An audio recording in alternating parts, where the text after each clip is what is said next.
High tech, low tech, or no tech. Through our hobbies and our passions, the geek comes out in us all. The world's of geekdom. I am a geek and am proud of it. Geeks. Geeks unite. Well, let's get those nerds! Nerds! No! Did you just call me a nerd? Not all geeks are nerds. Yeah. This is Geek Therapy Radio. What do we wait for? And now your mental curator, Johnny Hamburger.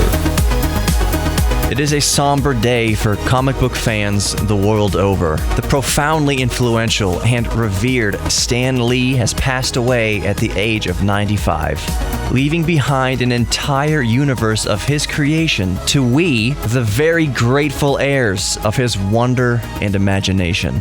To be quite honest, there's nothing I can even attempt to say here that would even hold a candle to doing this man justice. So this isn't going to be a detailed biography or complete list of accomplishments. Stan Lee's work speaks for itself, so much so that people who have never even heard the name Stan Lee are still well aware of and have been heavily affected by his work. Of course, for most of his loyal fans, he was a little less than a god, but absolutely more than a man. To be completely honest, it would be of no surprise if some of his more devout treated his work as gospel, especially the early canon. You know, I pride myself on trying to keep Geek Therapy Radio as far removed from politics as possible, because our personal politics is just 1% of who we are. My show celebrates the other 99% that makes us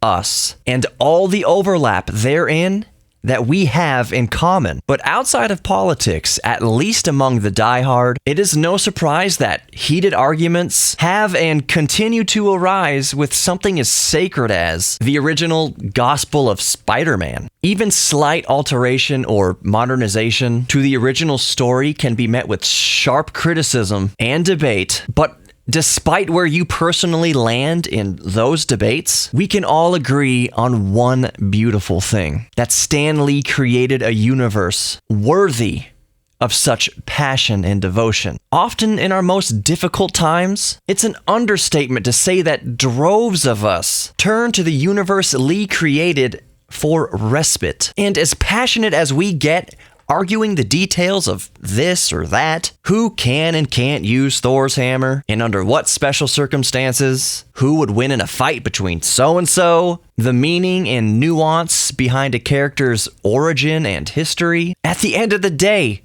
we all bond over a shared love for the legacy Stan Lee left behind, and that without Stan Lee, lots of us would be lost, or worse, have lost hope.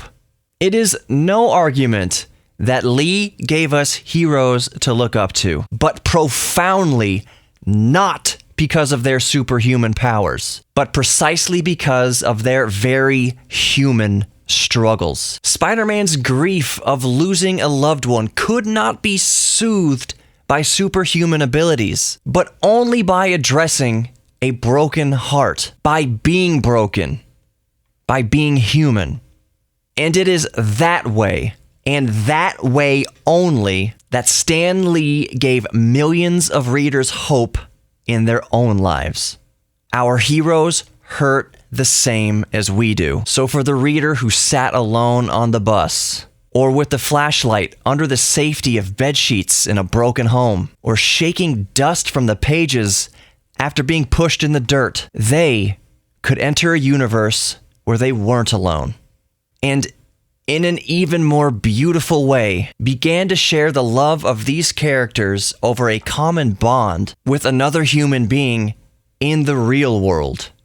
For those who found peace in his stories, none of it would have happened if Stan Lee didn't share his gifts. And going even further, Lee created characters giving voices to those in society living on the fringe. During an era where such a thing was not expected and damn sure not accepted, Black Panther gave minorities a voice when they felt they couldn't speak. And among other characters, Captain Marvel gave little girls hope that they could accomplish anything. And again, not because of these characters' superpowers, but because of their acute, often poignant humanity and realistic professional accomplishments. I would be lying if I said I'm not trying to take a page out of Stan Lee's book as to how I approach my own show on my little corner of the radio dial and nook of the internet. Not at all that I expect to become even a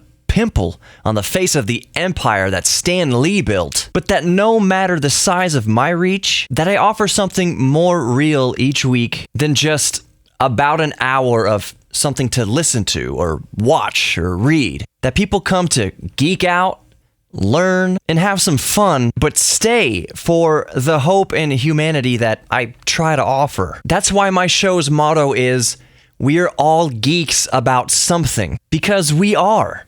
Every single one of us. Every single one of us, despite your politics, race, religion, gender, orientation, creed, etc., shares the common bond of an outside passion, hobby, or interest. That is something we share with each other, and something I encourage my listeners to seek out in others, especially people they've judged without even meeting them. It's pretty hard to hate someone when you're baking a cake together, talking about art, or bonding over comics. All of a sudden that, for instance, political issue that you disagree over is just one thing in the myriad of things both of you love.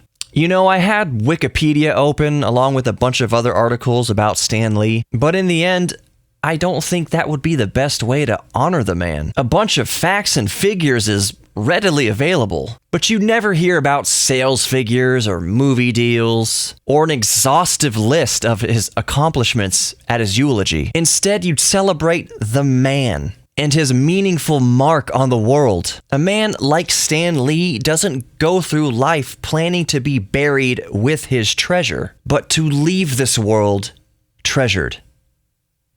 And he did just that. The world is forever and irreversibly altered for the good for having 95 years with Stan Lee. It is impossible to imagine a world without what Stan Lee created. It is impossible to measure the positive impact he left on the hearts of millions, if not billions. It is impossible to calculate the hope that he gave to the hopeless. So it is in that way that I honor Stan Lee, for those immeasurables that will forever reverberate our creation now that he's entered the next. In that way, he's a superhero. Rest in peace, Stan Lee.